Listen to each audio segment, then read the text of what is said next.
Hi guys and welcome back to the channel Deepak Yadav Education. Welcome to the Daily Hindu News and Editorial Analysis of 11th of October 2023. तो guys आज है तारीख 11 अक्टूबर 2023 और है Wednesday. देखेंगे आज के important news and editorial discussion को। लेकिन लेक्चर में आगे बढ़ने से पहले अगर आपको इस लेक्चर का पीडीएफ चाहिए तो क्या करना है, सबसे पहले डाउनलोड करना है टेलीग्राम, देन उसके बाद जाके सर्च बॉक्स में टाइप करना दीपक यादव एजुकेशन यूपीएससी।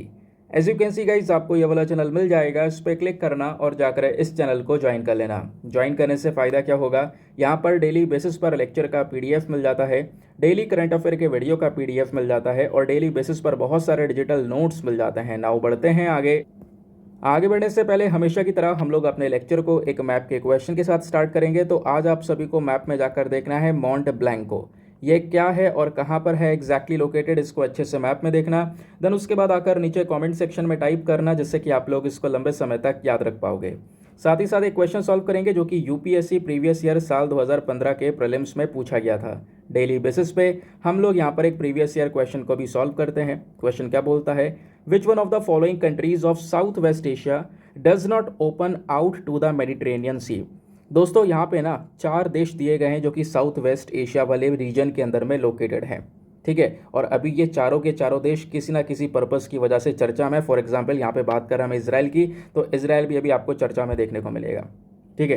तो पूछा यह जाता है कि इन चारों देश में से कौन सा एक ऐसा देश है जो कि मेडिटेरेनियन सी के साथ में बाउंड्री को शेयर नहीं करता है। Option number A Syria, B Jordan, C Lebanon या फिर डी इजराइल। तो उसका सही आंसर सभी को नीचे कमेंट सेक्शन में देना है। एटलीस्ट सभी को उसमें पार्टिसिपेट करना है, जैसे मैं आप लोगों से डेली बेसिस पे बोलता हूँ। बाय द वे इसका जो करेक्ट आंसर है वो मैंने आपको टेलीग्राम पर प्रोवाइड करवा दिया है, वहाँ से भी आप इसको चेकआउट कर सकते हो। और अगर वहाँ पर आंसर नहीं मिलता है तो भी कोई परेशान होने की ज़रूरत नहीं है, वीडियो के लास्ट में इसके करेक्ट आंसर का डिस्कशन हम लोग करेंगे। तो चलो शुभारंभ करते हैं और चलते हैं सबसे पहले थंबनेल वाले इंपॉर्टेंट आर्टिकल की तरफ। तो दोस्तों थंबनेल में मेंशन किया गया है इजराइल और पैलेस्टीन का जो ये पूरा कॉन्फ्लिक्ट है, इस कॉन्फ्लिक्ट के बीच जो इजराइल के प्रधानमंत्री हैं बेंजामिन नेतन्याहू, इन्होंने यहाँ पे भारत के प्रधानमंत्री को फ़ोन कॉल किया। उस फ़ोन कॉल पर क्या क्या डिस्कशन हुआ है, 2-4 पॉइंट्स के बारे में मेंशन किया गया। कल आपने देखा होगा बहुत सारे जो न्यूज़ आर्टिकल्स हैं वो इस टॉपिक को लेकर पब्लिश भी हो रहे थे, और आज के न्यूज़पेपर में भी हमारे फ्रंट पेज पर उसके बाद 1-2 पेज छोड़ने के बाद में एक और आर्टिकल आपको मिल जाएगा। तो वैसे तो दोस्तों आपको पता है कि इजराइल और पैलेस्टीन की जो यहाँ पर यह वॉर स्टार्ट हुई है, तब से लगातार यहाँ पे न्यूज़पेपर के अंदर में बहुत सारे न्यूज़ आर्टिकल्स यहाँ पे पब्लिश हो रहे हैं। डेली बेसिस पे बहुत सारी अपडेट्स आ रही हैं। तो एक अपडेट आपको यहाँ पर ये भी देखने को मिल जाती है। तो बोला यहाँ पर जाता है कि जैसे ही यहाँ पर हमास ने अटैक किया था इजराइल के ऊपर, उसके बाद पीएम मोदी ने भी यहाँ पर ट्वीट करके बोला कि देखो ये जो आतंकवाद है, जो ये टेररिज्म अटैक हुआ है इजराइल के ऊपर, हम उसकी निंदा करते हैं, ठीक है। उसके बाद जो कल फ़ोन कॉल पर बातचीत हुई है, उसके बाद फिर से यहाँ पर इन्होंने इस टेररिज्म अटैक की निंदा की है। साथ ही साथ में इन्होंने यहाँ पर यह भी मेंशन किया कि जो प्रधानमंत्री हैं इजराइल के नेतन्याहू, इनको थैंक यू बोलते हैं क्योंकि इन्होंने फ़ोन कॉल किया, और फ़ोन कॉल करने के साथ साथ पीएम मोदी को जो इजराइल में अभी पर्टिकुलर सिचुएशन चल रही है उसका अपडेट दिया कि क्या एग्जैक्टली हालात वहाँ पर देखने को मिलते हैं। उसके बदले में पीएम मोदी ने मेंशन ये भी किया कि जो भारत के लोग हैं वो इजराइल के साथ में, या पूरा भारत जो है वो इजराइल के साथ में खड़ा है इस कठिन परेशानी के अंदर, और इंडिया हर हाल में यहाँ पर इस टेररिज्म की निंदा करता है जो कि यहाँ पर एक पर्टिकुलर अटैक किया गया है हमास की साइड से इजराइल के ऊपर। इतना ही नहीं, बेंजामिन नेतन्याहू ने पीएम मोदी के साथ साथ यूएस के प्रेसिडेंट जो बाइडेन से भी फ़ोन कॉल पर डिस्कशन किया। कल मैंने आपको पढ़ाया भी था, जिसके बेसिस पर जो बाइडेन ने जो कई सारे वेपन्स हैं, वेपन्स के साथ साथ उनके फाइटर जेट्स हैं, वॉरशिप्स हैं, उसको इजराइल की साइड में भेज दिया है। अभी वो वॉरशिप्स वगैरह इसराइल में एंटर नहीं करेंगे, केवल मेडिटेरेनियन सी में रुके रहेंगे। देखेंगे हालात कैसे हैं, हालात ज़्यादा बिगड़ते हैं तो ऑब्वियस सी बात है यहाँ पर वो जो फाइटर जेट्स वगैरह हैं वो इसराइल की हेल्प करने के लिए उतरेंगे। तो ये सारे डिस्कशंस यहाँ पे पिछले कुछ दिनों में या पिछले 2 दिनों में चले हैं। साथ ही साथ में बेंजामिन नेतन्याहू ने एक और स्टेटमेंट यहाँ पर दिया है, वो ये है कि हम ये वॉर नहीं चाहते थे, ये वॉर ज़बरदस्ती हमारे ऊपर थोपी जा रही है और ना ही हमने स्टार्ट की है। हमास ने यहाँ पर पहले ये अटैक किया। नाउ फाइनली अगर वॉर स्टार्ट हो ही गई है तो कोई बात नहीं, अब इस वॉर का जो अंत है वो यहाँ पर इजराइल करेगा। ये बात भी यहाँ पर इन्होंने इजराइल के प्रधानमंत्री की साइड से बोली जाती है। तो ये बेसिकली यहाँ पर कुछ इंपॉर्टेंट पॉइंट्स है जो कि कल से न्यूज़ में थे, ये आप देख सकते हो। वैसे अगर आज के समय में अगर सिचुएशन देखें इजराइल की कैसी है या गाज़ा पट्टी की कैसी है, तो दोस्तों यहाँ पे बोला जा रहा है कि हज़ारों की कगार में लोगों की जान जा रही है इस वॉर में। क्योंकि आपको पता होगा, जैसे मैं अगर एक पर्टिकुलर मैप ड्रॉ करके दिखाऊं, बस खाली ऐसे रफ में बनाकर दिखा रहा हूं। फॉर एग्जांपल यहाँ पर ये इजराइल है और इतने में यहाँ पर ये गाज़ा पट्टी है, ठीक है। अभी इसी गाज़ा पट्टी में हमास का कंट्रोल है। इसी हमास ने क्या किया, इजराइल के ऊपर रॉकेट बरसाने की कोशिश की और रॉकेट बरसाए भी। काफ़ी से रॉकेट यहाँ पर इजराइल ने हवा में मार के गिरा दिए, लेकिन बहुत सारे रॉकेट्स यहाँ पर इजराइल के अंदर गिरे, जिसकी वजह से कई सारे लोगों की जान गई।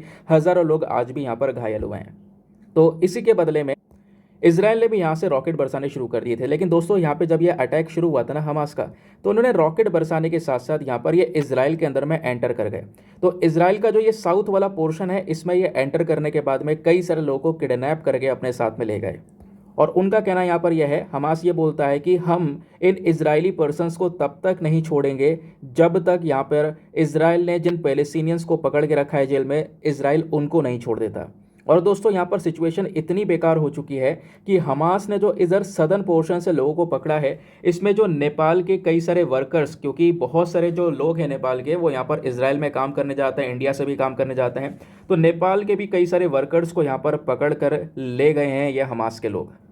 तो अभी पिछले 2 दिनों पहले सिनेरियो ये था कि इस पर्टिकुलर रीजन में, यानी इजराइल का जो इतना हिस्सा है ना, इस पूरे हिस्से में हमास के लोग घुस गए, ठीक है। इस रीजन में हमास का काफ़ी बड़ा कंट्रोल देखने को मिला।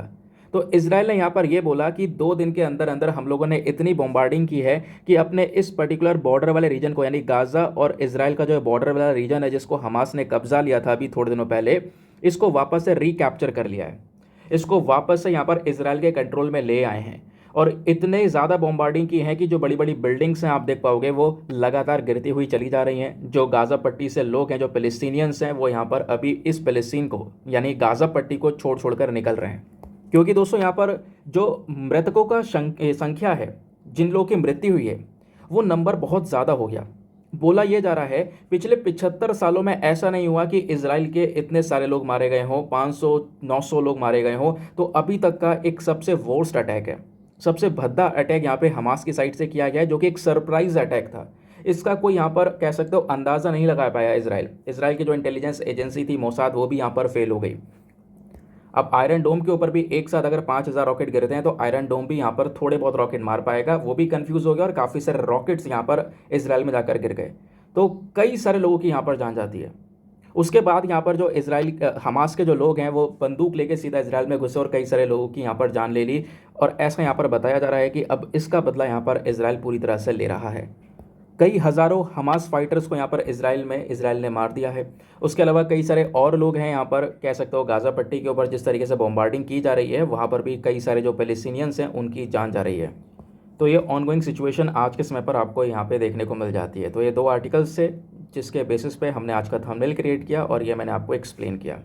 खैर, उसके बाद और भी वेरियस न्यूज़ आर्टिकल्स हैं, फटाफट इनको कवर करते हैं। जैसे यहाँ पर आपको देखने को मिलेगा ये वाला आर्टिकल।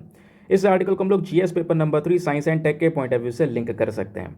दोस्तों, आप लोगों ने कई बार पढ़ लिया होगा इस आर्टिकल को, है ना। गगनयान मिशन के बारे में बहुत बार मैं आप लोगों को समझा चुका हूँ, आपको रट भी किया होगा एग्जैक्टली गगनयान मिशन क्या है। लेकिन लगातार अपडेट्स आ रहे हैं, तो आपने बार बार रिवीजन करना होगा, इसके बारे में पढ़ते रहना पड़ेगा। क्योंकि कोई भी क्वेश्चन आएगा तो आप सोचोगे हाँ यार, हमने रिवीजन किया था तो हमें चीज़ें याद है, ठीक है। तो हुआ क्या है, यह आर्टिकल बात करता है कि जो पहला फ्लाइट टेस्ट है गगनयान मिशन का, इसको 21 अक्टूबर में किया जाएगा। यानी अभी एक टेस्टिंग की जाएगी और टेस्टिंग में यहाँ पर जो हमारा क्रू मॉड्यूल है, इसको टेस्ट किया जाएगा। इस क्रू मॉड्यूल को अंतरिक्ष में भेज के सीधा नीचे उतार लिया जाएगा। इतनी यहाँ पर टेस्टिंग होगी। तो ये टेस्टिंग होने के बाद में कुछ और टेस्टिंग्स होंगी, कुछ और यहाँ पर हम टेस्ट फ्लाइट को भेजने वाले हैं, ठीक है। कुछ अनमैन्ड मिशंस यहाँ पे हम लोग भेजने वाले हैं। फिर उसके बाद फाइनल जब सारी टेस्टिंग्स पूरी हो जाएंगी, देन फाइनली यहाँ पे हम लोग गगनयान मिशन को भेजेंगे अंतरिक्ष के अंदर में। गगनयान मिशन के अंदर में मेन पर्पज़ हमारा यह है कि हम कुछ अपने एस्ट्रोनॉट्स को, या फिर कह सकते हो लगभग 3 लोगों को हमें अंतरिक्ष में भेजना है। और अंतरिक्ष में भेजने के बाद में 5 से 7 दिन तक वो अंतरिक्ष में रुकेंगे और रुकने के बाद में फिर सीधा पृथ्वी पर लैंड करेंगे। तो 21 अक्टूबर को पहला टेस्ट होगा, जिसकी वजह से वापस से न्यूज़ में आएगा। अभी तो 11 अक्टूबर ही है, तो थोड़ा सा वेट करेंगे। 21 अक्टूबर को ये वापस न्यूज़ में देखने को मिलेगा, तो तब वहाँ पे डिस्कशन हो जाएगा। लेकिन उससे पहले हमें जानना ये होगा कि आखिरकार ये जो गगनयान मिशन है वो एग्जैक्टली है क्या। दोस्तों, पहले यहाँ पर मैं आपको कुछ बेसिक चीज़ें बताता हूँ। दोस्तों, गगनयान मिशन में हम लोग GSLV Mark 3 रॉकेट को यूज़ करने वाले हैं। ये रॉकेट आपको स्क्रीन पर दिख रहा होगा। इसी रॉकेट के अंदर में 3 लोगों को बैठाकर अंतरिक्ष में भेजा जाएगा, ठीक है। अब होता यहाँ पर यह है कि वो 3 लोग कैसे सेट होंगे इस पूरे रॉकेट में।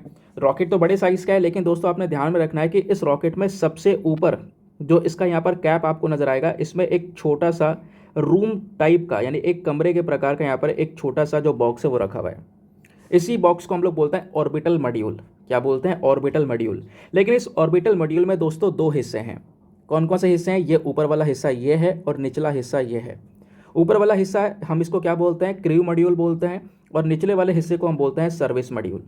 क्रू मॉड्यूल के अंदर यानी ये वाला जो बॉक्स दिख रहा है, ये जो कमरा दिख रहा है, इसी में 3 लोग बैठकर जाने वाले हैं अंतरिक्ष में। तो अभी इसी क्रू मॉड्यूल की 21 अक्टूबर को टेस्टिंग की जाएगी। ठीक है, भेजकर ये वापस उतारा जाएगा, एक प्रॉपर टेस्टिंग होगी, फिर उसके बाद कुछ और ट्रायल्स होंगे, देन उसके बाद में फाइनली यहाँ पर इस पर्टिकुलर मिशन को लॉन्च करेंगे। इसी क्रू मॉड्यूल के अंदर में 3 लोगों को बैठाकर अंतरिक्ष में भेजकर लगभग 5 से 7 दिन उनको अंतरिक्ष में रोकने के बाद में सीधा वापस से लैंड किया जाएगा पृथ्वी पर। ठीक है, तो ये क्रू मॉड्यूल हो गया। इसको थोड़ा बहुत पावर देने के लिए, क्योंकि ये तो रॉकेट का मेन काम क्या है? रॉकेट का मेन काम है थोड़ा ऊपर जाने के बाद में अंतरिक्ष में इस डब्बे को फेंक देना। तो उसके बाद यहाँ पर ये अंतरिक्ष में डब्बा अपने आप यहाँ पर इसको पावर कैसे मिलेगी? तो नीचे सर्विस मॉड्यूल से इसको पावर मिलेगी। ठीक है, तो अब ये प्रोसेस कैसे चलेगा ज़रा यहाँ पर इसको भी देख लेते हैं। यहाँ पर एक फ़ोटो है बढ़िया सा, ये फ़ोटो मैं आपके साथ में पहले भी कई बार शेयर कर चुका हूँ, तो अच्छे से इसको देख लेते हैं। ठीक है, तो होता क्या है, यहाँ पर श्रीहरिकोटा से हम क्या करेंगे, इस रॉकेट को लॉन्च करेंगे। 16 मिनट के अंदर रॉकेट लो अर्थ ऑर्बिट पर पहुँच जाएगा, और रॉकेट जैसे लॉन्च होगा नीचे इसका हिस्सा खुलता हुआ चला जाएगा। लास्ट में यहाँ पर ये हमारा इस ऑर्बिटल मॉड्यूल को अंतरिक्ष में छोड़ देगा। अब ये ऑर्बिटल मॉड्यूल में जैसे मैंने बोला 2 मॉड्यूल्स हैं, क्रू और साथ ही साथ में यहाँ पर हमारा सर्विस मॉड्यूल। सर्विस मॉड्यूल यहाँ पर अब क्या करेगा, ऑर्बिटर मॉड्यूल को पावर देगा। 5 से 7 दिन तक अगर आप देखोगे तो ये जो मॉड्यूल है वो इस तरीके से स्पेस में रहेगा, और स्पेस में रहता रहता फिर जब लास्ट में ये लैंड करना शुरू करेगा तो अंत के समय पर इसका जो ये क्रू मॉड्यूल है जिसमें ये 3 लोग बैठे होंगे वो अलग हो जाएगा, और सर्विस मॉड्यूल अलग हो जाएगा। सर्विस मॉड्यूल अंतरिक्ष में रुक जाएगा, क्रू मॉड्यूल नीचे गिरना शुरू होगा। जब दोस्तों ये नीचे गिरना शुरू होगा तो इसकी स्पीड को कंट्रोल करने के लिए, क्योंकि ऑब्वियस सी बात है ऐसे थोड़ी ना गिरने देंगे, तो स्पीड को कंट्रोल करने के लिए इसमें पैराशूट लगाए गए हैं, वो पैराशूट ओपन हो जाएंगे। पैराशूट क्या करेगा, इस पर्टिकुलर मॉड्यूल की जो स्पीड है उसको कंट्रोल कर लेगा। अब गति धीमी हो जाएगी और धीरे धीरे धीरे करके यहाँ पर इसको हम अरेबियन सी में यानी गुजरात के पीछे, गुजरात के जस्ट बराबर में अरेबियन सी में थोड़ी दूरी पर उतार देंगे। फिर उसके बाद में यहाँ पर इंसानों को निकाल दिया जाएगा। तो ये बेसिकली पूरा प्रोसेस होगा। तो अंतरिक्ष में यहाँ पर इस तरीके से 5 से 7 दिन तक ये ट्रैवल करेगा पूरा का पूरा हमारा मॉड्यूल। बात क्लियर हो गई। अब दोस्तों इसमें जो खर्चा आने वाला है वो लगभग 10,000 करोड़ के आसपास है। लॉन्चिंग यहाँ पर अभी थोड़ा समय लगेगा, कुछ टेस्टिंग्स होने वाली हैं। भारत जैसे इसको लॉन्च कर लेता है तो चौथा देश बन जाएगा इस प्रकार से कुछ काम करने का या फिर इंसानों को स्पेस में भेजने का। इससे पहले यूएस, रशिया, चाइना ऑलरेडी ये काम कर चुके हैं। तो दोस्तों यहाँ पर इसकी टेस्टिंग 21 अक्टूबर को है, ये बता दिया मैंने आपको। उसके अलावा अभी इसकी और टेस्टिंग्स होनी बाकी हैं। जैसे यहाँ पर कुछ अनमैन्ड मिशन, यानी कि पहले तो बिल्कुल बिना किसी इंसान को भेजकर टेस्ट किया जाएगा, फिर उसके बाद में एक रोबोट रखकर टेस्ट किया जाएगा, रोबोट जिसका नाम है वयोमित्रा। क्या नाम है? वयोमित्रा। तो दोस्तों क्वेश्चन बन सकता है वयोमित्रा क्या है? तो वयोमित्रा एक फीमेल रोबोट एस्ट्रोनॉट है। तो दूसरी बार में हम क्या करेंगे, इस प्रकार का एक रोबोट को इस मॉड्यूल में रखने के बाद में अंतरिक्ष में भेजेंगे। ठीक है, जब ये भी सक्सेसफुल हो जाएगा देन उसके बाद में फाइनली हम लोग यहाँ पर इंसानों को 5 से 7 दिन के लिए स्पेस में भेजने वाले हैं। तो दोस्तों ये था complete Gaganyaan mission. I hope आपको बेहतरीन तरीके से एक क्लैरिटी मिल चुकी है। चलो आते हैं नेक्स्ट आर्टिकल पर। अगला article exactly GS paper number 2 health के पॉइंट ऑफ व्यू से इंपॉर्टेंट होने वाला है, और बहुत सारी चीज़ें हैं जो कि हमें यहाँ पर जाननी पड़ेंगी। जैसे 10 अक्टूबर है, 10 अक्टूबर हमारा कल था, तो वर्ल्ड मेंटल हेल्थ डे हम उस दिन ऑब्जर्व करते हैं। तो दोस्तों उसी के बेसिस पर क्या हुआ है, जो हमारे हेल्थ मिनिस्टर हैं मनसुख मांडविया जी, इन्होंने मेंशन किया है कि जो ये टेलीमानस सेवा दी जाती है, इसने लगभग 3.5 लाख लोगों को ऑलरेडी यहाँ पर सपोर्ट प्रोवाइड करवा दिया है। तो टेलीमानस सेवा पिछले साल लॉन्च की गई थी। पिछले साल कब लॉन्च की गई थी? 10 अक्टूबर को, क्योंकि 10 अक्टूबर को world mental health day observe करते हैं। इसी दौरान यहाँ पर यह सेवा लॉन्च की गई। इस सेवा में बेसिकली जो पर्सन मेंटल हेल्थ डिसऑर्डर से गुजर रहा है, मेंटल हेल्थ परेशानियों से गुजर रहा है, उसको सपोर्ट करने के लिए यहाँ पर यह सेवा दी जाती है।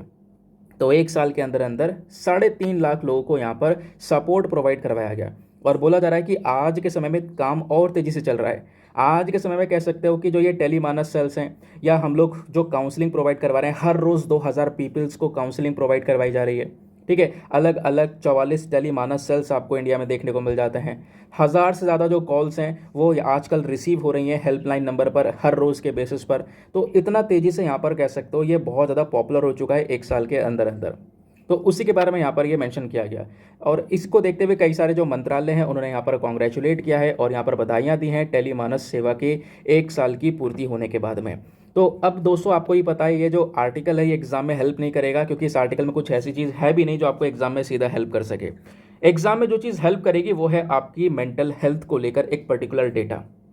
क्या है मेंटल हेल्थ का सिनेरियो, क्या है टेलीमानस, कैसे काम करता है, मेंटल हेल्थ को लेकर भारत सरकार के क्या क्या इनिशिएटिव्स हैं, मेंटल हेल्थ आखिरकार क्यों एक बहुत बड़ा चैलेंज बना हुआ है इंडिया के अंदर में, ये कुछ बेसिक चीज़ें हैं।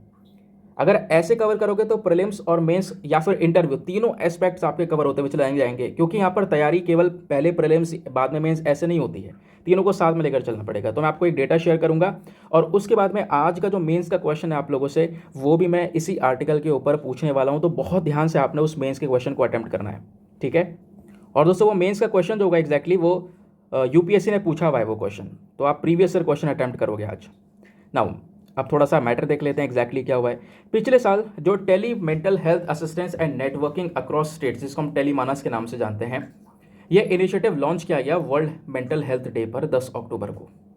इस पर्टिकुलर टेलीमानस का जो मेन मकसद है क्या है, मेंटल हेल्थ को लेकर सपोर्ट प्रोवाइड करवाना, मेंटल हेल्थ सर्विसेज हमारे पूरे देश भर में प्रोवाइड करवाना, स्पेशली रिमोट एरियाज़ में जहाँ पर इतनी फैसिलिटीज़ नहीं है। अब क्वेश्चन आपसे कुछ प्रीलिम्स में कैसे बन सकता है, क्वेश्चन ये बन जाएगा कि जो टेलीमानस है ये कौन से मंत्रालय का इनिशिएटिव है।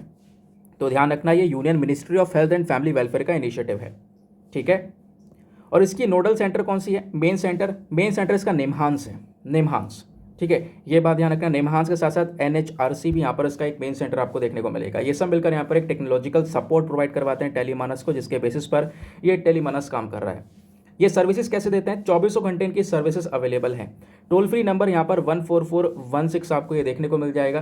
किसी को कोई मेंटल हेल्थ डिसऑर्डर है, कोई यहाँ पर मेंटल हेल्थ परेशानी से गुजर रहा है, कोई नेगेटिव थॉट्स आ रहे हैं, ठीक है, तो वो यहाँ पर कॉल कर सकता है।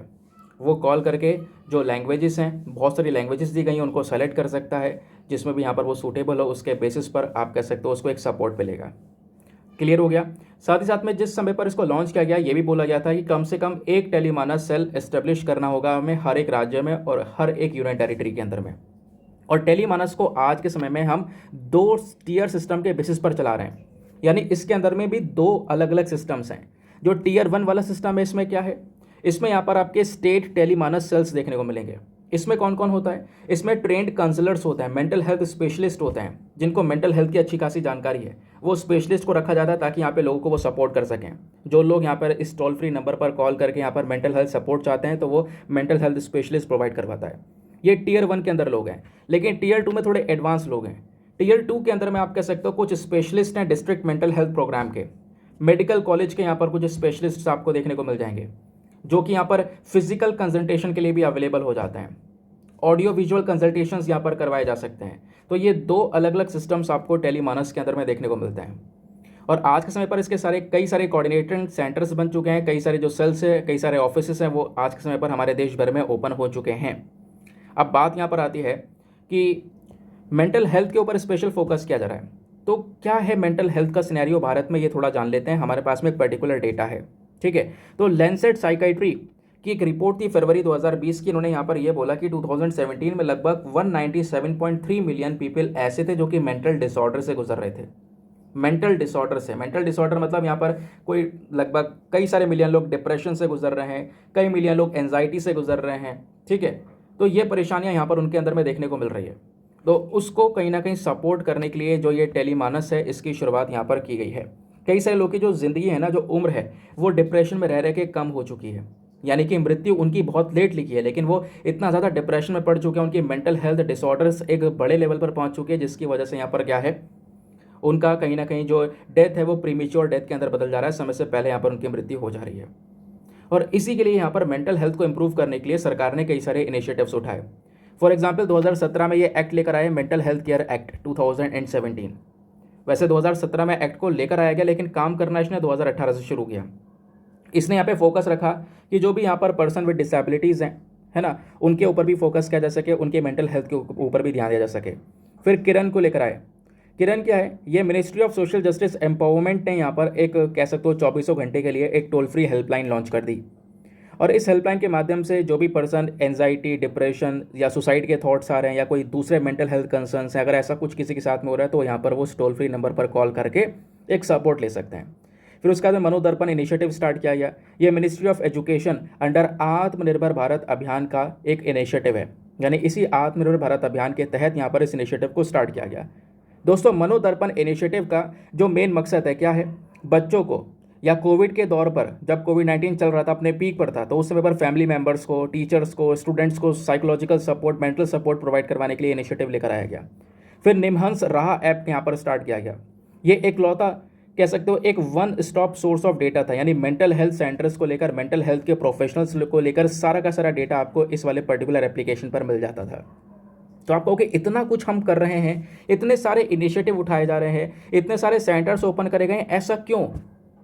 क्या मेंटल हेल्थ वाकई में इंडिया में एक बहुत बड़ी समस्या है? हाँ, बिल्कुल।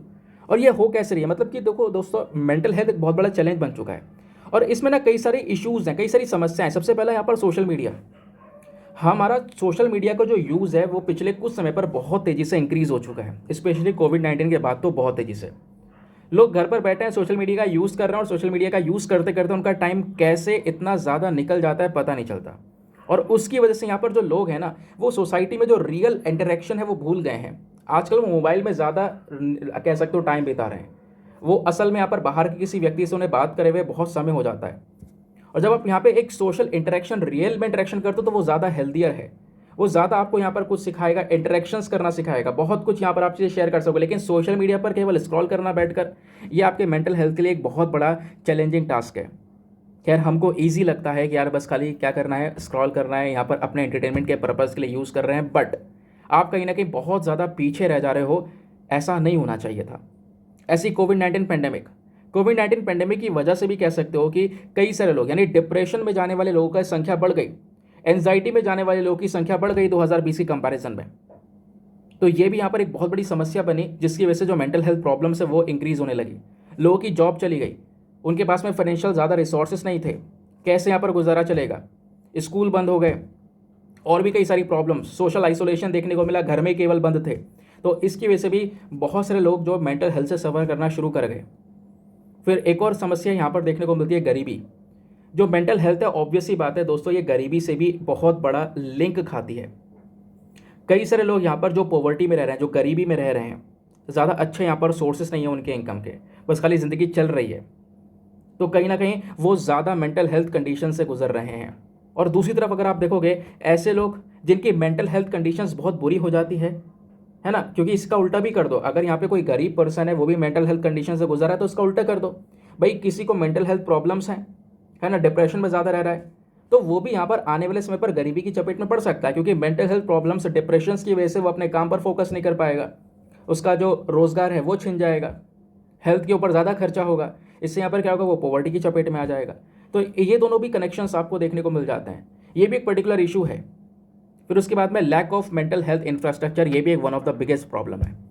आज भी अगर आप देखोगे तो केवल 20 से 30% जो लोग हैं उनको केवल और केवल मेंटल इलनेस का सपोर्ट मिलता है, ट्रीटमेंट मिल जाता है। अदरवाइज़ यहाँ पर अभी भी भरपूर मात्रा में लोग बचे हुए हैं जिनको कोई ट्रीटमेंट नहीं मिलता, वो अपने आप उस मेंटल इलनेस से लड़ रहे हैं, जिसकी चक्कर में जो उन पर्सन की डेथ है वो प्रीमेच्योर डेथ में बदल जा रही है, उम्र से पहले यहाँ पर उनकी डेथ हो जा रही है। ठीक है, तो ये भी कहीं ना कहीं एक बहुत बड़ी प्रॉब्लम आपको देखने को मिल जाती है। ना दोस्तों, इन्हीं के बेसिस पर आज का मेंस का क्वेश्चन है, ज़रा आराम से यहाँ पर इसको अटेम्प्ट करना। मेंस का क्वेश्चन थोड़ा हटके है, ऐसा नहीं है इसी टॉपिक से संबंधित है, लेकिन आप थोड़ा बहुत मैच कर सकते हो। ये बेसिकली एक फ्री क्वेश्चन है, आप इसमें खुलकर अपने पॉइंट ऑफ व्यूज़ लिख सकते हो। तो यहाँ पे दलाई लामा जी का एक थॉट है, 2021 में मेंस में सवाल पूछा गया, we can never obtain peace in the outer world until and unless we obtain peace within ourselves. यानी कि जो हमारी बाहरी दुनिया है ना, इसमें हम कभी भी शांति नहीं पा सकते, शांति हमको मिल ही नहीं सकती बाहरी दुनिया में, जब तक हम अपने अंदर एक पीस को मेंटेन नहीं कर लेते, जब तक हम अपने शरीर के भीतर, अपने मन के अंदर शांति नहीं बना लेते। आपको जब आपके जब मन को शांति मिलेगी, आप अंदर से बहुत काम हो, ठीक है, बहुत रिलैक्स्ड हो, पीसफुल तरीके से सारी चीज़ों को डील कर रहे हो, तो आगे यहाँ पर मतलब तब आउटर वर्ल्ड में भी, बाहर के वे में भी आपको एक शांति मिलेगी। भी आप अंदर से शांत हो, आप बहुत कुछ, अगर आप एक शांत पर्सन हो, सही रास्ते पर चल रहे हो, तो बहुत कुछ लाइफ में अचीव किया जा सकता है। क्योंकि आज की दुनिया ऐसी है कि हम पेशेंस खो चुके हैं। हमारे पास में जो पेशेंस है, रुकने की शक्ति है, वो बहुत ही ज़्यादा कम हो चुकी है। तो दोस्तों इसी के बेसिस पर आपने क्वेश्चन लिखना है। अब हिंदी में एक बार रीड कर देता हूँ ताकि हिंदी में आने वाले एस्पिरेंट्स भी इसके ऊपर एक अच्छा सा आंसर लिख सकें। हम बाहरी दुनिया में तब तक शांति नहीं पा सकते जब तक कि हम अपने भीतर शांति हासिल नहीं कर सकते। इसके ऊपर आपने क्या सोचना है? 250 शब्दों में आंसर लिखना, और आंसर लिखने के बाद में कहाँ पर सबमिट करना है? टेलीग्राम पर जाना, वहाँ पर जाके सर्च बॉक्स में लिखना दीपक यादव एजुकेशन मेंस ग्रुप। आपको फुल फॉर्म लिखना है। मेरा टेलीग्राम चैनल मिलेगा जहाँ पे ऑलरेडी 70,000 से ज़्यादा लोग जुड़ चुके हैं। आप भी जुड़कर अपने आंसर्स को लेकर सबमिट कर सकते हो। अपने आंसर को लेकर जब आप सबमिट करोगे तो साथ ही साथ में एक छोटा सा काम और करना है दोस्तों। एटलीस्ट सभी लोगों को दो दो आंसर्स रिव्यू करने हैं। जब आप सभी लोग दो दो आंसर्स रिव्यू करोगे तो बहुत सारे फायदे होंगे, आपको भी और सामने वाले को भी। आपको कुछ इंपॉर्टेंट पॉइंट्स मिलेंगे जो आप अपने नोट्स में इंक्लूड कर सकते हो। सामने वाले के आंसर में अगर कोई मिस्टेक होती है तो आप उनको बता सकते हो कि यहाँ पर इंप्रूवमेंट की आवश्यकता है। इस प्रकार से कोऑपरेटिव वे में वो पूरा का पूरा ग्रुप काम कर रहा है। नाउ अब आगे बढ़ने से पहले एक इंपॉर्टेंट इन्फॉर्मेशन है। अगर आप लोग हमारे पेड ग्रुप्स को ज्वाइन करना चाहते हो तो आपके पास में बढ़िया चांस है इसको ज्वाइन करने का। पेड ग्रुप्स में आपको क्या प्रोवाइड करवाया जाता है? डेली बेसिस पे करंट नोट्स के पीडीएफ प्रोवाइड करवाए जाते हैं। यानी कि आपको एग्जांपल देता हूं, जैसे अभी हम लोगों ने मेंटल हेल्थ वाला आर्टिकल पढ़ा। आर्टिकल इंपॉर्टेंट नहीं है, लेकिन उस आर्टिकल का दोस्तों जो बैकग्राउंड डेटा है वो हमारे एग्जाम के लिए बहुत ज़्यादा इंपॉर्टेंट, और उसी बैकग्राउंड डेटा से क्वेश्चंस बनते हैं एग्जामिनेशन के अंदर। तो वो सारा का सारा बैकग्राउंड डेटा अगर आप लिखने बैठोगे, नोट्स बनाने बैठोगे, आपको घंटों लग जाएंगे। फिर उसके बाद कब आप स्टैटिक पोर्शन अपना पूरा करोगे? तो उसी का एक अच्छा सोल्यूशन यहाँ पर यह है कि इस करंट नोट्स पीडीएफ के अंदर में सिंपल आपको यहाँ पर पीडीएफ्स प्रोवाइड करवाए जाते हैं, बिल्कुल प्लेन पीडीएफ। और ए4 शीट पर आपको वो पीडीएफ मिल जाएगा। सारा कंटेंट जो बैकग्राउंड डेटा उस पर मिल जाता है। उस डेटा को यानी उस पीडीएफ को आप चाहो तो आप प्रिंट आउट भी करवा सकते हो, या ऐसे ही रखना चाहते हो ऐसे भी रख सकते हो। किसी भी तारीख का आप पढ़ सकते हो। डाउनलोड करना चाहते हो कर लो, डाउनलोड करके पढ़ के फिर डिलीट कर सकते हो, क्योंकि ग्रुप में ये सारी चीज़ें अवेलेबल हैं, वापस आपको मिल जाएंगी। तो इतना सपोर्ट आपको मिल जाता है। यानी कंटेंट की जो टेंशन होती है ना इंसान को, यार करंट का पीडीएफ क्या है, ठीक है, इतने घंटे लग रहे हैं नोट्स बनाने में, नोट्स कैसे बनाना, वो सारी टेंशन्स खत्म हो जाती हैं, क्योंकि वो सारी की सारी प्रिंटेबल फॉर्म की पीडीएफ्स। और दूसरी बात, ये जो पीडीएफ्स हैं ये आपको हिंदी और इंग्लिश दोनों भाषाओं में प्रोवाइड करवाई जाती हैं इसी ग्रुप के अंदर में। और दोस्तों ग्रुप को ज्वाइन करने का जो अमाउंट है वो बहुत ही ज़्यादा मिनिमम है, just 499 for the lifetime access. आपने केवल वन टाइम इन्वेस्टमेंट करना है 499 का, कोई ज़्यादा अमाउंट नहीं है, क्योंकि आप यहाँ पर इधर उधर ऐसे भी खर्च कर देते होंगे इतना अमाउंट। तो यहाँ पे केवल एक बार इन्वेस्टमेंट करना है, दोबारा आपने कोई भी ये जो अमाउंट है वो पे करने की ज़रूरत नहीं है। और इस अमाउंट को पे करने के लिए या फिर इस ग्रुप को ज्वाइन करने का जो प्रोसेस है वो क्या है? आपने व्हाट्सएप पर जाना है। यहाँ पर आपको एक नंबर दिया गया है 8534873368।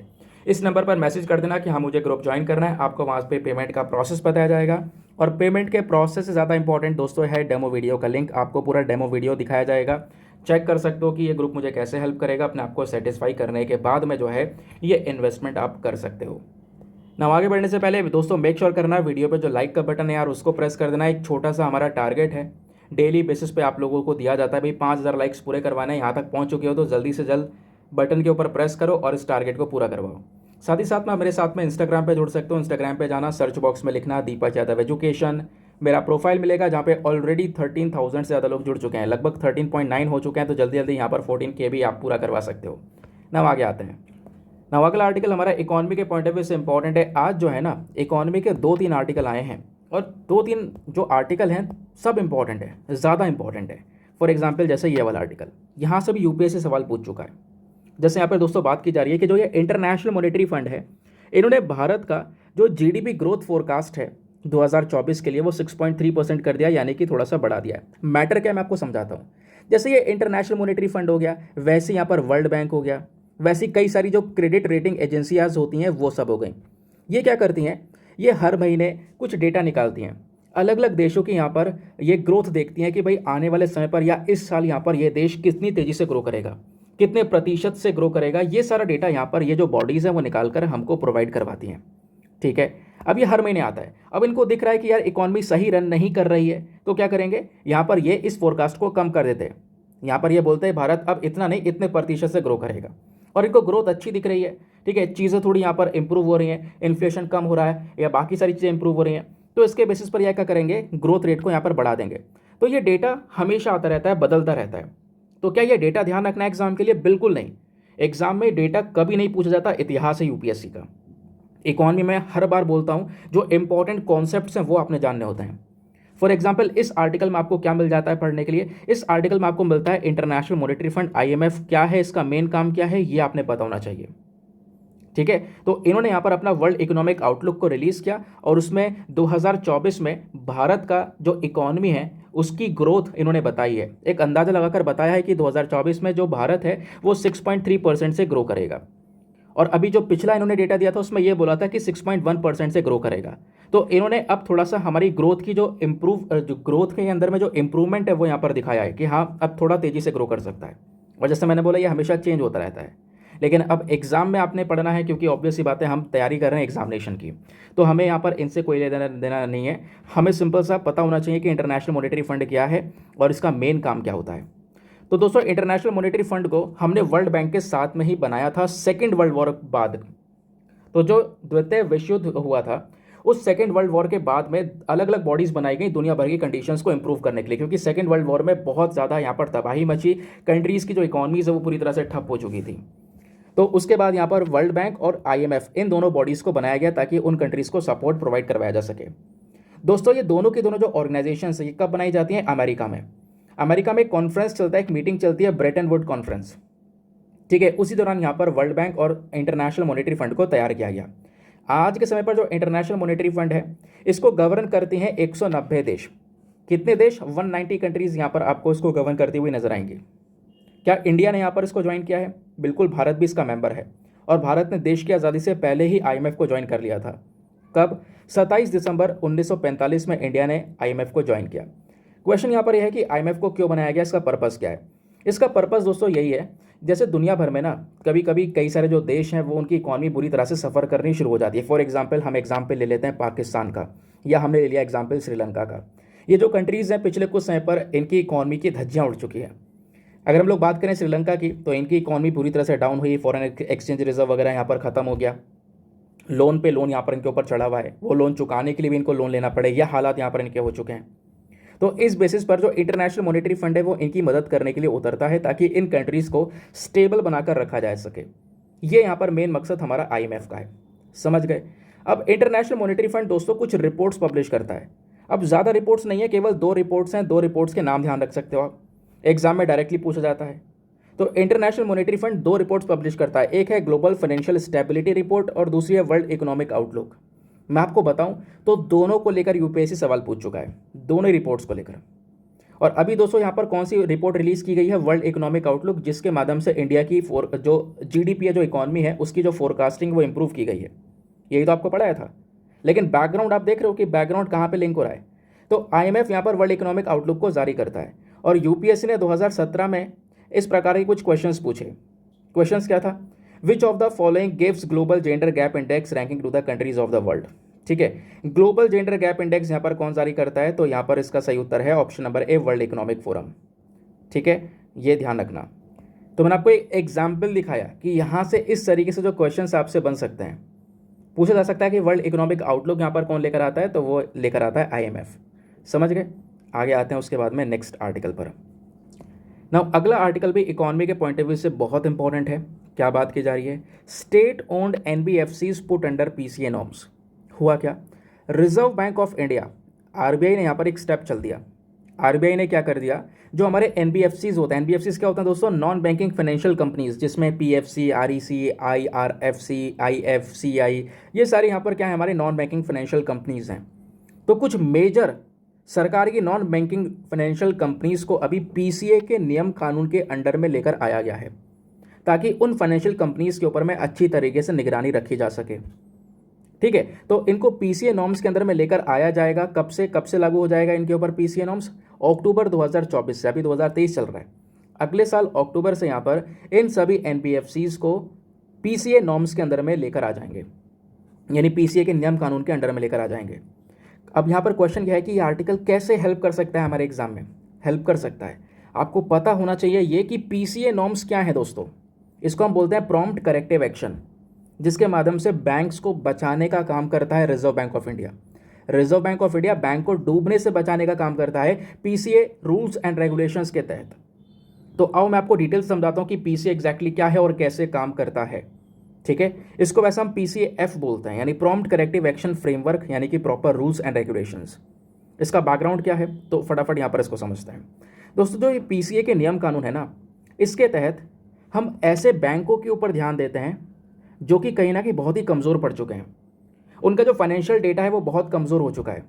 अब आरबीआई की नज़र में आ जाते हैं भाई, बैंक कमज़ोर कब हो सकता है? सपोज यहाँ पर बैंक ने बहुत सारा लोन यहाँ पर दे दिया बाहर, क्योंकि बैंक क्या करती है, लोन देने के बाद में उस पर जो ब्याज आता है उससे तो कमाई करती है। अब इन्होंने बड़े बड़े इंडस्ट्रीज को भर भर के लोन दे दिया, लेकिन वो लोन उनका एनपीए में बदल गया, नॉन परफॉर्मिंग एसेट में। यानी वो लोन गया तो, लेकिन अब आ नहीं रहा वापस, कंपनी डूब गई जिस कंपनी ने लोन लिया था। अब यार ये हालत हो गई, तो इनका जो फाइनेंशियल मैट्रिक्स है वो पूरा बिगड़ गया बैंक का। तो देख रहे हैं कि अब सिचुएशन इतनी खराब हो चुकी है कि बैंक कोलैप्स करने वाला है। तो ये आरबीआई के अंडर में आ जाएगा, और आरबीआई क्या करेगा, ऐसे बैंक को पीसीए नॉर्म्स के अंडर में रखेगा ताकि बैंक को डूबने से बचाया जा सके। तो इसी वजह से दोस्तों, ये जो पीसीए के नया नियम कानून है ना, इसको रिजर्व बैंक ऑफ इंडिया ने 2002 में इंट्रोड्यूस किए थे। 2002 में यहाँ पर पूरे नियम को लेकर आया गया, और ये उन बैंक्स के ऊपर ध्यान रखता है जो कि कहीं ना कहीं जिनकी एसेट क्वालिटी पुअर हो चुकी है। भाई यहाँ पर उनका प्रॉफिट कोई गेन नहीं हो रहा है, घाटा ही घाटा हो रहा है ना। उनके ऊपर ध्यान रखने के बाद में क्या किया जाएगा, उनके ऊपर निगरानी शुरू कर दी जाएगी इस पीसीए के तहत। और इस पीसीए को 2017 में एक बार फिर से रिव्यू किया गया था, इसको देखा गया था। ठीक है, इसके ऊपर कुछ चेंजेस करने की यहाँ पर कोशिश की गई थी, कुछ रिकमेंडेशंस के बेसिस पर। अब कुछ पैरामीटर्स है दोस्तों, यानी कि किसी बैंक की हालत हम किस बेसिस पर देखेंगे। भाई रिजर्व बैंक ऑफ इंडिया अगर बैंक को पीसीए के तहत लाएगा तो किस बेसिस पर? पहले वो देखेगा कि बैंक का capital to risk weight ratio, asset ratio क्या है। बैंक घाटे में है, प्रॉफिट कमा रहा है या लॉस में है। उसका नॉन परफॉर्मिंग एसेट कितना है, यानी बैंक ने जो लोन दिया है वो लोन वापस आ रहा है या नहीं आ रहा है। ऐसा तो नहीं है भर भर के जो लोन दिया है वो वापस मतलब आया ही नहीं है उनके पास में। एनपीए क्या होता है वो भी आके, ये सारी टर्म्स बताऊंगा, don't worry. Return on assets को चेक किया जाएगा। तो ये कुछ चीज़ें चेक करने के बाद में यहाँ पर जो आरबीआई है वो किसी पर्टिकुलर बैंक को पीसीए के फ्रेमवर्क के अंडर में लेकर आता है, जिससे यहाँ पर उसके ऊपर टाइट निगरानी रखी जा सके। तो ऑब्जेक्टिव इसका मेन काम क्या है, तो पीसीए का मेन उद्देश्य क्या है भाई, एक इंटरवेंशन करना सही समय पर बीच में आ जाना, और किसी पर्टिकुलर बैंक को उसकी जो फाइनेंशियल हेल्थ है उसको वापस से रिस्टोर करके देना, वापस से यहाँ पर उसको बचा कर देना। ठीक है, तो इस पीसीए का एक और मेन उद्देश्य है क्या है कि जो हमारे इंडियन बैंकिंग सेक्टर में एनपीएस होते हैं, जो बैड लोन्स होते हैं, जो लोन ले लिए लेकिन वो चुकाए नहीं गए बैंक को, है ना, उस प्रकार की प्रॉब्लम को चेक करके रखना, उसके ऊपर निगरानी रखना, एक अलर्ट जारी करना, इन्वेस्टर्स को, डिपॉजिटर्स को, हर एक के पास में ये प्रॉब्लम पता होना कि जब यहाँ पर बैंक ट्रबल में जा रहा है तो हर एक को यहाँ पर ये जो प्रॉब्लम्स है वो पता होनी चाहिए। तो इस क्राइसिस से यहाँ पर इन्वेस्टर्स जिन्होंने निवेश किया है उनको भी बचाना, बैंक्स को भी बचाना, ये काम यहाँ पर पीसीए का आपको देखने को मिलेगा।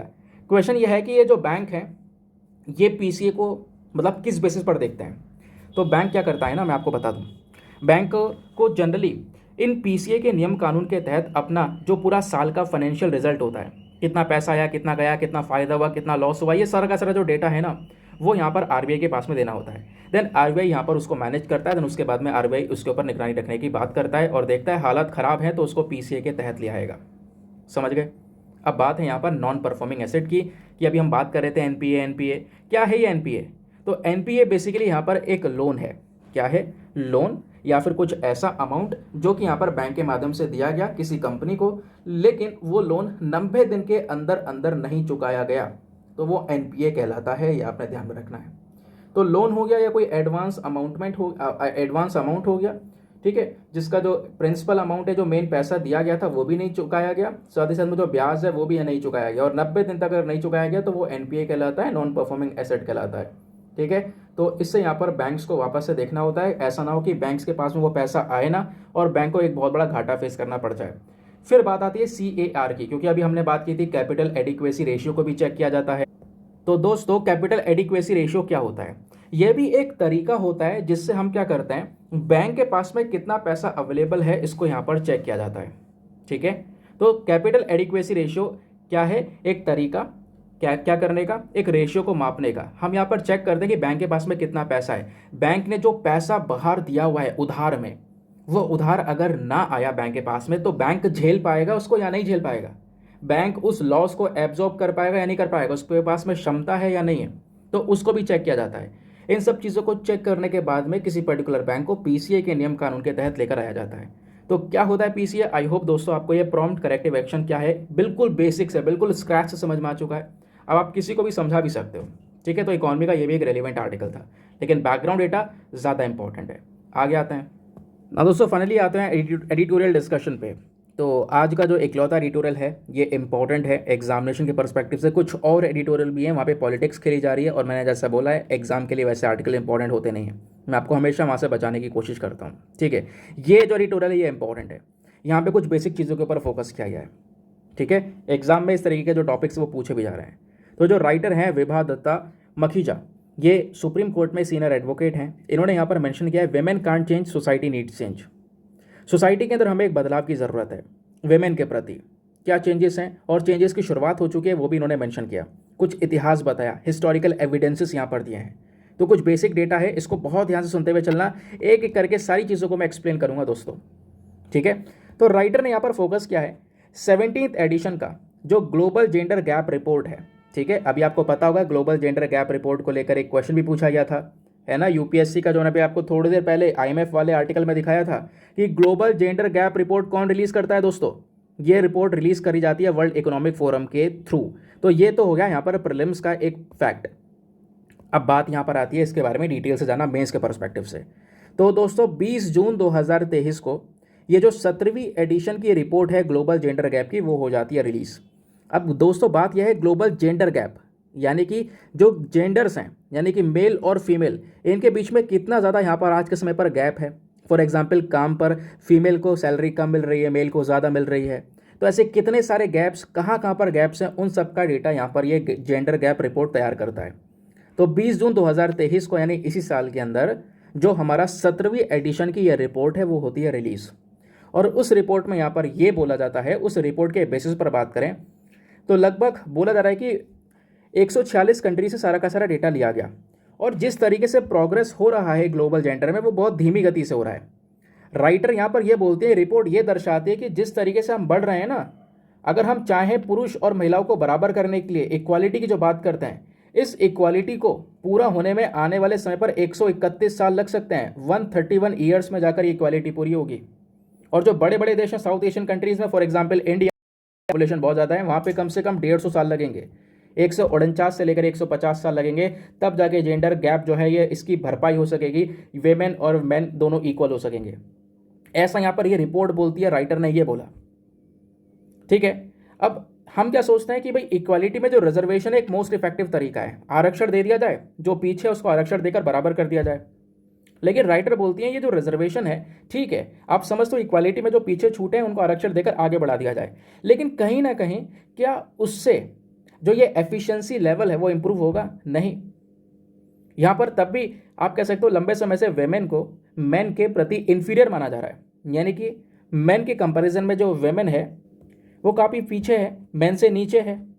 तो वो जो थॉट्स है वो ही हमें पूरी तरह से चेंज करना है। वो जो पूरा प्रोसेस है, लोगों की थिंकिंग प्रोसेस है, उसको यहाँ पर चेंज करना है। फिर उसके बाद राइटर ये बोलती हैं, जब आप परफॉर्मेंस की बात करोगे तो कई सारी जगह पर जो महिलाएं हैं वो पुरुष से ज़्यादा बढ़िया परफॉर्म कर रही हैं। जैसे अलग अलग सेक्टर्स, फॉर एग्जांपल राइटर ने यहाँ पर पहला सेक्टर बताया एजुकेशन में, अगर आप देख लो, एकेडमिक्स में देख लो, तो एकेडमिक्स में वेमेन का परफॉर्मेंस ज़्यादा बेटर है मेन से। उसके अलावा ज़्यादा वेमेन ग्रेजुएट हैं कॉलेजेस से as compared to the men. ठीक है, लेकिन अगर आप इसके विपरीत देखोगे तो जो नंबर ऑफ वेमेन है ये अगर वर्किंग एरिया में देखोगे तो वर्किंग एरिया में नंबर ऑफ वेमेन कम है। क्यों? क्योंकि वहाँ पर पेट्रियार्कल जो सोसाइटी जैसी चीज़ें हैं वो काम कर रही हैं, जहाँ पर जो मैन है उसको यहाँ पर ऊपर माना जा रहा है, मैन की वैल्यू यहाँ पर ज़्यादा है, फीमेल की कम है। जबकि आप अकेडमिक्स पढ़ाई लिखाई पे देखोगे तो वेमेन ज़्यादा बेटर परफॉर्म कर रही हैं आज के समय पर। तो इसी के बेसिस पर यहाँ पर राइटर ने ये मेंशन किया कि जो ये जेंडर गैप है इसकी भरपाई करने के लिए शुरुआत तो हो चुकी है। कैसे भाई? इसी साल सितंबर 2023 के अंदर में जो नया पार्लियामेंट की बिल्डिंग है, जब सब इसमें हमारे मेंबर ऑफ पार्लियामेंट बैठे तो इन्होंने एक बिल पास किया जिसकी चर्चा बहुत ही ज़्यादा हुई, वो था वेमेन रिजर्वेशन बिल 2023। तो दोस्तों यहाँ पर जो वेमेन रिजर्वेशन बिल है ये बहुत समय के डिले के बाद लगातार डिले पे डिले हो रहा था। नाउ फाइनली यहाँ पर ये बिल पास हो चुका और ये बिल दोनों हाउसेस से सक्सेसफुली पास हो गया है, यानी कि राज्यसभा लोकसभा दोनों जगह से पास हो गया। ठीक है, इससे बहुत खुशी है। लेकिन यहाँ पे जो भारत के फाउंडिंग फादर्स थे जिन्होंने यहाँ पे नींव रखी, कॉन्स्टिट्यूशन बनाया, उन्होंने भी यहाँ पर ये सोचा था कि भाई जल्दी क्या होगा, जो महिलाएं हैं उनको यहाँ पर कह सकते हो कि यहाँ पर भी जगह मिलेगी, पॉलिटिक्स में जगह मिलेगी, आगे बढ़ने की लीडरशिप के तौर पर जगह मिलेगी। लेकिन यहाँ पर कहीं ना कहीं वेमेन को रिजर्वेशन देने में काफ़ी ज़्यादा समय लगा दिया। हमारे देश का जो पॉलिटिकल फ्यूचर है वो भी अभी बहुत ही ज़्यादा कम है। और उसके बाद यहाँ पर बोला जा रहा है कि अगर दुनिया भर के ट्रेंड्स अगर आप देखोगे दोस्तों, तो जो पॉलिटिकल लीडर है ना, वहाँ पर एक मैन की छवि बनाई गई है। लेकिन अगर आप बहुत डिटेल से एनालाइज करोगे तो कहीं कहीं पर महिलाओं ने बढ़िया काम किया है। फॉर एग्जाम्पल यहाँ पर जो महिला है वो बिना रिजर्वेशन के अगर अपने कमिटमेंट से, अपने एम्बिशन से यहाँ पर अगर बनती है कुछ आगे, तो ज़्यादा वैल्यूएबल चीज़ें हैं। फॉर एग्जाम्पल अगर मैं बताऊँ तो यहाँ पे बात की जा रही है प्राइम मिनिस्टर ऑफ इंडिया। अगर यहाँ पर कोई महिला भारत के प्रधानमंत्री बनती है अपने एम्बिशन से, अपने कमिटमेंट से, तो क्या ये चीज़ें पॉसिबल हम देख पा रहे हैं? बहुत जल्दी हो जाएगा? नहीं। जबकि दूसरी कंट्रीज़ में अगर हम देखें, फॉर एग्जाम्पल न्यूजीलैंड की जो फॉर्मर प्राइम मिनिस्टर हो गई, ठीक है, अब न्यूजीलैंड की जो फॉर्मर प्राइम मिनिस्टर थी, प्रधानमंत्री थी, वो महिला थी, उनको बहुत सपोर्ट मिला, उनकी लीडरशिप लोगों को बहुत पसंद आई। दुनिया भर में महिलाओं को अप्रिसिएशन मिल रहा है सोसाइटी में, क्योंकि महिलाओं का जो इमोशनल रोल्स है, सपोर्टिव रोल है, वो बहुत ही ज़्यादा है। लेकिन अप्रिसिएशन उन्हें लीडरशिप रोल्स में इतना ज़्यादा नहीं मिल रहा। उनको रोल में जो लीडरशिप का रोल होता है, एक लीडर के तौर पर भी वही यहाँ पे कहीं ना कहीं अप्रूवल मिलना चाहिए, वही यहाँ पर अप्रिसिएशन मिलना चाहिए। फॉर एग्जाम्पल ले लेते हैं हिलारी क्लिंटन का, तो राइटर ने यहाँ पर हिलारी क्लिंटन का एग्जाम्पल लिया। अब हिलारी क्लिंटन यहाँ पर नो डाउट उनका जो पॉलिटिकल एक्सपीरियंस वगैरह है वो थोड़ा बड़े ही यहाँ पर आपको देखने को मिलेगा, बहुत बढ़िया था। लेकिन उसके बावजूद भी जो अमेरिका की जो पॉपुलेशन थी, जिसको हम टॉप डेमोक्रेसी बोलते हैं, उन्होंने यहाँ पर डोनाल्ड ट्रंप को चूज़ किया हिलारी क्लिंटन की बजाय। नहीं तो फिर यहाँ पर हिलारी क्लिंटन को भी चूज़ कर सकते थे। हिलारी क्लिंटन यहाँ पर फीमेल होती हैं, ये फीमेल होती यहाँ पर अमेरिका की प्रेसिडेंट। लेकिन क्या हुआ, लोगों ने यहाँ पर क्या देखा, लोगों ने यहाँ पर देखा कि कहीं ना कहीं जो ये मेल और फीमेल है, इनके बीच का यहाँ पर डिफ्रेंशिएशन कर दिया, और उस डिफ्रेंशिएशन के बेसिस पर हिलारी क्लिंटन की बजाय यहाँ पर डोनाल्ड ट्रंप को जिताया। जबकि यहाँ पर डोनाल्ड ट्रंप ज़्यादा इन एक्सपीरियंस है, यानी कि डोनाल्ड ट्रंप से ज़्यादा एक्सपीरियंस हिलैरी क्लिंटन को है। समझ गए? लेकिन यहाँ पर वो नहीं बन पाए, क्यों? क्योंकि सोसाइटल थॉट्स की वजह से। ये यहाँ पर राइटर ने मेंशन किया। तो यहाँ पर भी जो गैप है वो अगेन बहुत ही ज़्यादा बड़े लेवल पर वेमेन को इम्पैक्ट कर रहा है, भले यहाँ पर एजुकेटेड होने के बावजूद भी। देन उसके बाद में यहाँ पर इन्होंने मेंशन किया लीडरशिप रोल्स के बारे में, कुछ ऐतिहासिक एविडेंसेस के बारे में इन्होंने चीज़ों को शेयर किया है। क्या क्या शेयर किया है, एक एक करके यहाँ पर चीज़ों को आप सुनना। राइटर बोलते हैं अगर आप इतिहास देखोगे तो वो हमको ये दिखाता है कि जो ज़्यादातर वेमेन जो लीडरशिप पोजीशन पा रही हैं, किसी पर्टिकुलर कंट्री की प्राइम मिनिस्टर बनी है, प्रेसिडेंट बनी है, तो वहाँ पर उनमें एक हायर एजुकेशन प्लस यहाँ पर एक इन्फ्लुएंशियल मेंटर का सपोर्ट, हर चीज़ का यहाँ पर सपोर्ट देखने को मिला। ठीक है, हर चीज़ की क्वालिटी यहाँ पर उन वेमेन में देखने को मिली। तो राइटर बोलती हैं अगर आप लोग यहाँ पे सर्वे करवा लो, दुनिया भर में जो पार्लियामेंट्स हैं, ठीक है, वहाँ पे जो बैठे हैं लोग, मेंबर्स बैठे हैं, उन सब में भी सर्वे करवा लो। और सर्वे करवाना ये है कि उनका एजुकेशन लेवल चेक किया जाए। तो उस एजुकेशन लेवल को चेक करोगे तो वेमेन जो मेंबर ऑफ पार्लियामेंट्स है दुनिया भर में, उनका परसेंटेज आपको ज़्यादा देखने को मिलेगा। यानी कि यूनिवर्सिटी और हायर एजुकेशन की जो पढ़ाई है वो वेमेन ने ज़्यादा की है as compared to the male, as compared to the men. तो इतना कुछ होने के बावजूद भी लीडरशिप पोजीशन यहाँ पर वेमेन को क्यों नहीं दी जा रही है? फिर राइटर ने यहाँ पर एग्जाम्पल दिया इंदिरा गांधी जी का। क्या एग्जाम्पल था? देखो, इंदिरा गांधी जी जो कि यहाँ पर काफ़ी बड़े एडवांटेज में थी, ठीक है, पॉलिटिकली एक्टिव थे, स्टार्टिंग से यहाँ पर उनको पॉलिटिक्स का बहुत बड़ा एक्सपीरियंस था। लेकिन फिर भी जो प्रधानमंत्री जवाहरलाल नेहरू जी थे, आपको पता है ना, वही हमारे पहले प्रधानमंत्री थे। 1964 में जवाहरलाल नेहरू जी की डेथ होती है। उनकी मृत्यु के बाद में एकदम से यहाँ पर इंदिरा गांधी जी को प्रधानमंत्री नहीं बनाया गया। क्यों? क्योंकि देख रहे थे क्या वेमेन एक चॉइस हो सकती है, ये यहाँ पर चीज़ों को देखा जा रहा था। और इस वजह से थोड़ा वेट किया। प्रधानमंत्री जवाहरलाल नेहरू जी की डेथ के बाद में जो शास्त्री जी हैं, उनको यहाँ पर ये कह सकते हो कि अपॉर्चुनिटी दी गई प्रधानमंत्री की, ठीक है। तब क्या होता है, फिर शास्त्री जी के डेथ तक का वेट किया, यानी कि 1966 में यहाँ पर शास्त्री जी की डेथ होती है। अब शास्त्री जी की डेथ के बाद में अगर आप कह सकते हो, तब जाके यहाँ पर इंदिरा गांधी जी को अपना प्रधानमंत्री के लेवल पर जाने का एक रोल मिलता है। स्टार्टिंग में नहीं मिला उन्हें, जबकि यहाँ पे उनके पास में भी एक्सपीरियंस था उस चीज़ का। ये बात यहाँ पे राइटर ने बोली है। जबकि इसका उल्टा अगर आप देखोगे तो इंदिरा गांधी जी के बाद में तुरंत ही राजीव गांधी जी को एकदम से, क्योंकि राजीव गांधी जी यहाँ पर इंदिरा गांधी जी के बेटे थे, अब क्या हुआ, उन्हें तुरंत ही इंदिरा गांधी जी के असैसिनेशन के बाद में जब उनको गोली मारी गई, तो उसके बाद ही तुरंत ही बाद यहाँ पर उनको अपॉइंट कर दिया गया बिना किसी सोचे समझे। तो ऐसा यहाँ पर, क्योंकि इनके पास में तो इतना ज़्यादा एक्सपीरियंस भी नहीं था, जितना एक्सपीरियंस उस समय पर इंदिरा गांधी जी के पास में था। तो ये जो थॉट्स हैं ना, ये बहुत पहले से चलते हुए आ रहे हैं, क्योंकि चाहते तो यहाँ पर इंदिरा गांधी जी को पहले यहाँ पर अपॉइंट कर सकते थे जवाहरलाल नेहरू जी के बाद में, ऐसा यहाँ पर राइटर ने मेंशन किया हुआ है। लेकिन ऐसा नहीं हुआ। लेकिन जब बाद की बात आई तो इंदिरा गांधी जी के असैसिनेशन के बाद में राजीव गांधी जी को तुरंत अपॉइंट कर दिया गया बिना कोई सोचे समझे। ये बात क्लियर हो गई। अब इनका कहना है कि कुछ महिलाओं को जब मिला रोल, कुछ महिलाओं को लीडरशिप मिली, तो वो ज़्यादा सपोर्टिव नहीं रही। कुछ महिलाओं को जब लीडरशिप मिली तो उन्होंने जो बेसिक नीड्स होती है, न्यूट्रिशन, एजुकेशन, फाइनेंशियल इंडिपेंडेंस, जिसको यहाँ पर सोचना चाहिए था, उसके ऊपर यहाँ पर इन्होंने काम नहीं किया।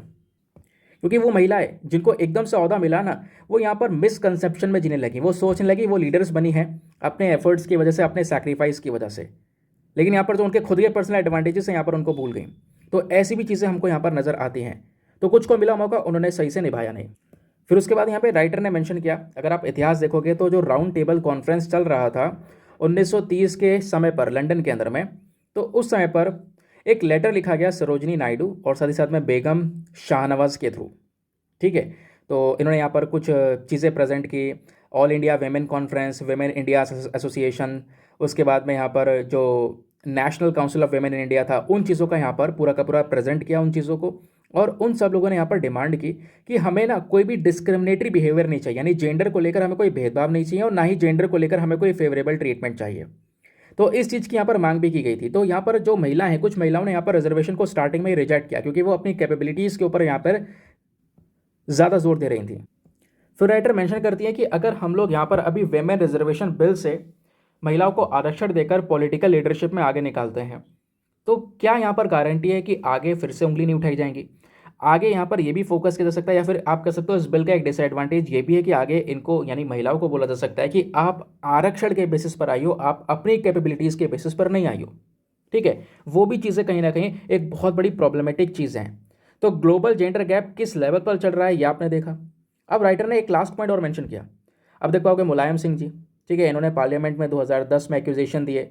ठीक है, कई सारे एक्यूजेशन लगाए, लालू प्रसाद यादव, कई सारे लोगों ने यहाँ पर ना वेमेन को सपोर्ट करने की कोशिश की, पॉलिटिक्स में वेमेन को उतारने की कोशिश की इन्होंने, कहा कि बहुत अच्छा काम किया। लेकिन यहाँ पर राइटर ये मेंशन करती हैं कि यहाँ पर ये वेमेन की तरफ से चिंतित नहीं थे, ये चिंतित थे क्योंकि यहाँ पर इनका कहना यह था कि वेमेन को उन्होंने इतना ज़्यादा सपोर्ट नहीं किया।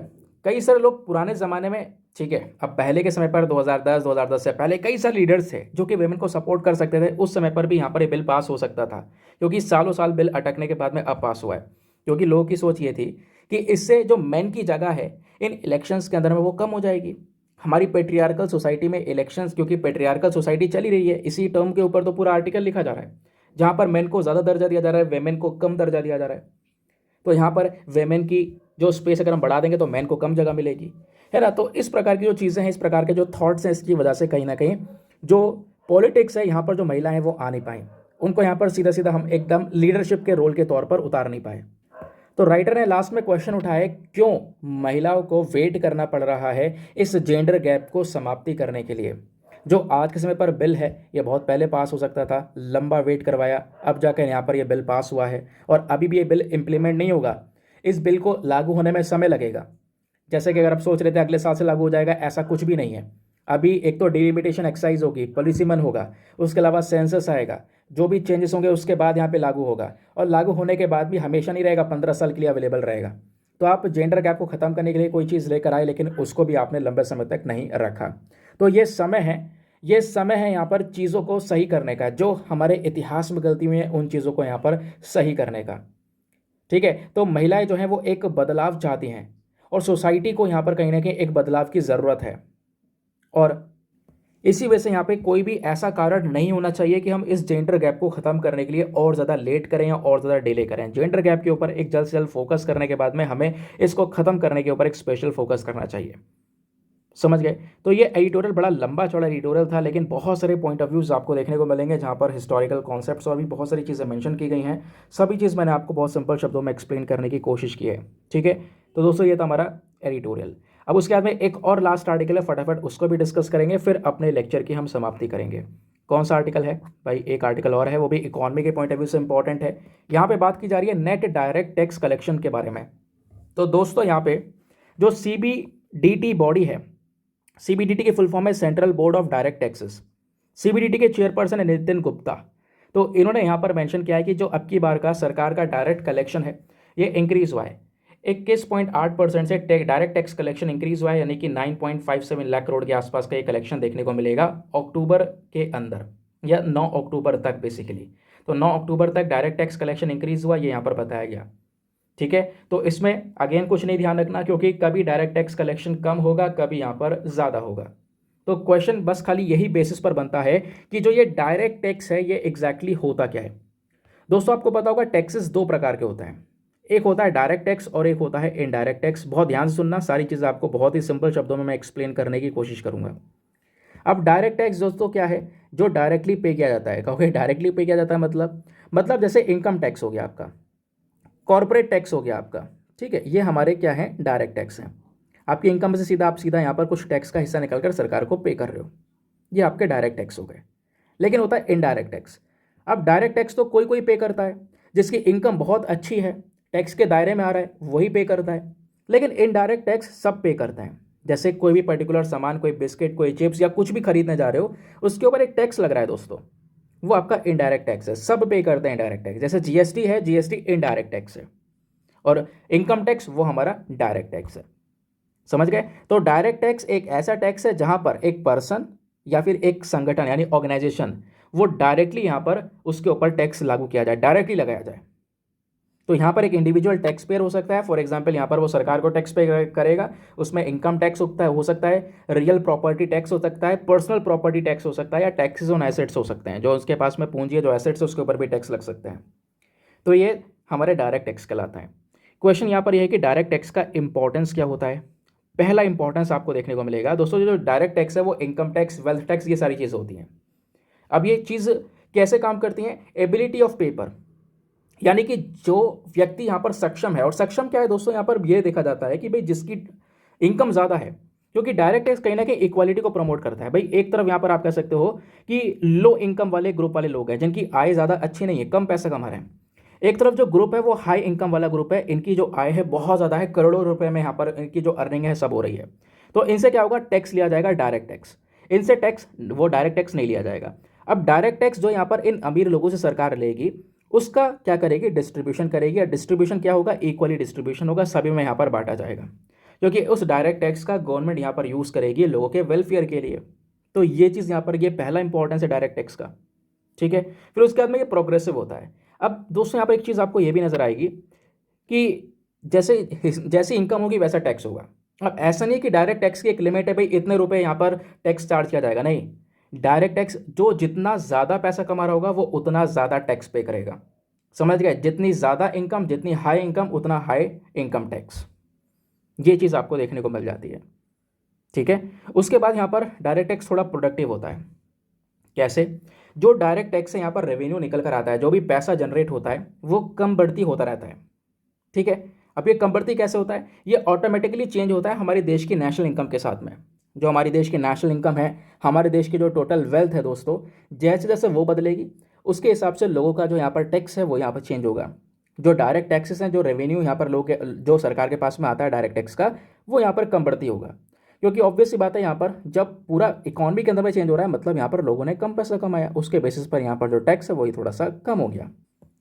ठीक है, तो डायरेक्ट टैक्स, ये बात क्लियर हो गई। बाकी सर्टेनिटी की बात करते हैं।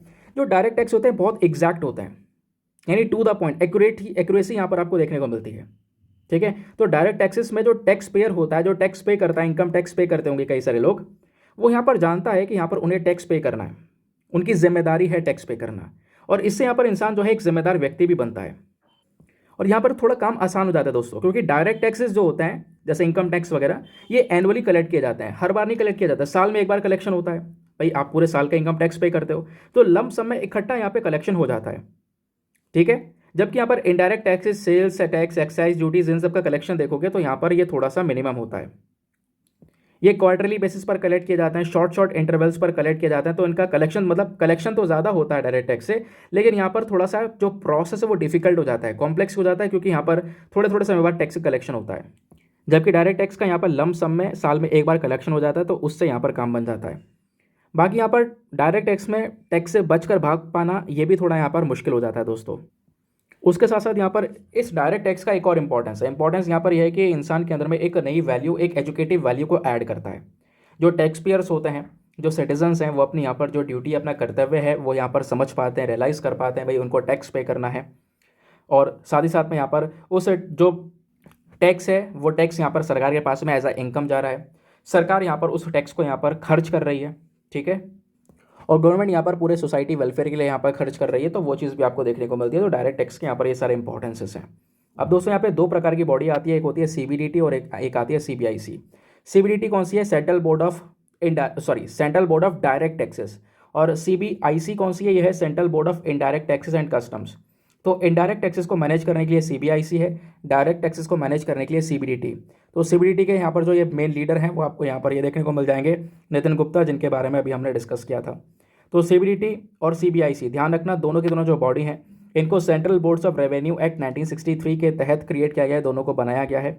और दोनों ही बोर्ड्स आज के समय पर डिपार्टमेंट ऑफ रेवेन्यू, जो कि मिनिस्ट्री ऑफ फाइनेंस के अंडर में आता है, उसका हिस्सा है, ठीक है।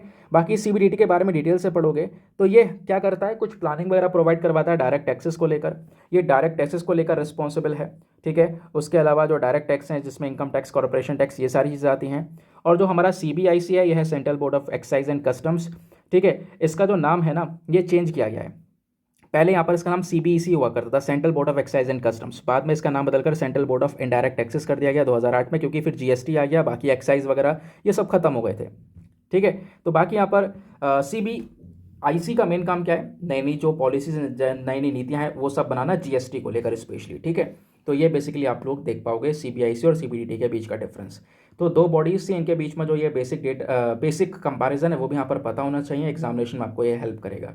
बाकी ये पेड ग्रुप का डेटा या फिर जो इसकी इन्फॉर्मेशन है वो ऑलरेडी मैं आपके साथ में शेयर कर चुका हूँ। नाउ इसके साथ में हम अपने आज के सेशन को करते हैं समाप्त, लेकिन उससे पहले प्रीलिम्स वाले क्वेश्चन को देख लेते हैं। क्वेश्चन ये था, कौन सा एक ऐसा देश है जो कि साउथ वेस्ट एशिया में, या साउथ वेस्ट एशिया का कौन सा ऐसा कंट्री है जो मेडिटेरियन सी के साथ में बाउंड्री को शेयर नहीं करता है? तो वह है जॉर्डन, ठीक है। सीरिया करता है, सीरिया यहाँ पर मेडिटेरियन सी पर ओपन होता है।